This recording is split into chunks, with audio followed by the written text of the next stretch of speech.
சமூகம் நமக்கு என்ன கத்து கொடுத்துட்டு இருக்கு தெரியுமா? யாரையும் நம்பாத. அவனை பார்த்தா நல்லவன் மாதிரி இல்லடா. இத பாரு, நீ வருத்தப்படாத. அமுதா எங்க வீட்டு பொண்ணு, அவளை நினைச்சு நீ இன்னும் கவலைப்படாத. நன்றி நம்பி. ஐயோ அண்ணே, என்ன நீங்க போய்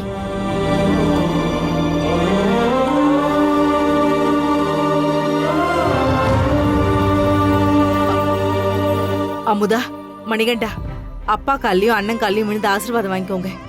வாங்க. யார் காலையும் வேறது எனக்கு பிடிக்காதுன்னு உனக்கு தெரியாதாமா? மணிகண்டா, என்ன இதெல்லாம்?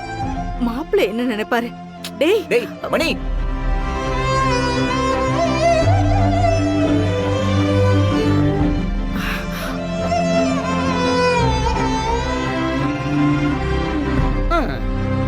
அமுதா, நீ மாமா கிட்ட ஆசீர்வாதம் வாங்கிக்கோ.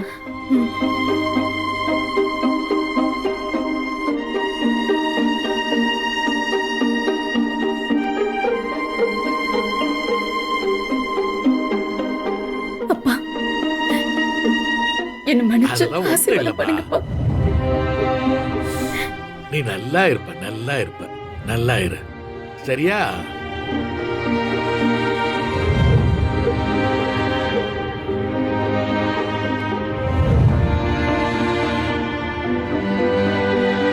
நம்பி, நான் என் பொண்ண உங்க 2 பேரையும் நம்பித்தான் இங்க விட்டுட்டு போறேன்.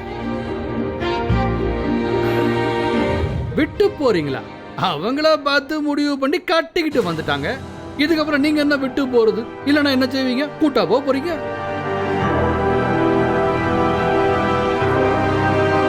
ஆனாலும் சும்மா சொல்லக்கூடாதுங்க. உங்க வீட்டு பையனை வச்சு எங்க வீட்டு பொண்ண உங்க வீட்டு பொண்ணு ஆக்கிக்கிட்டீங்க.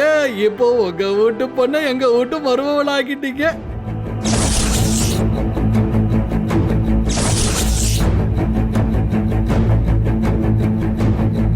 உங்க மகன் விஷயத்துல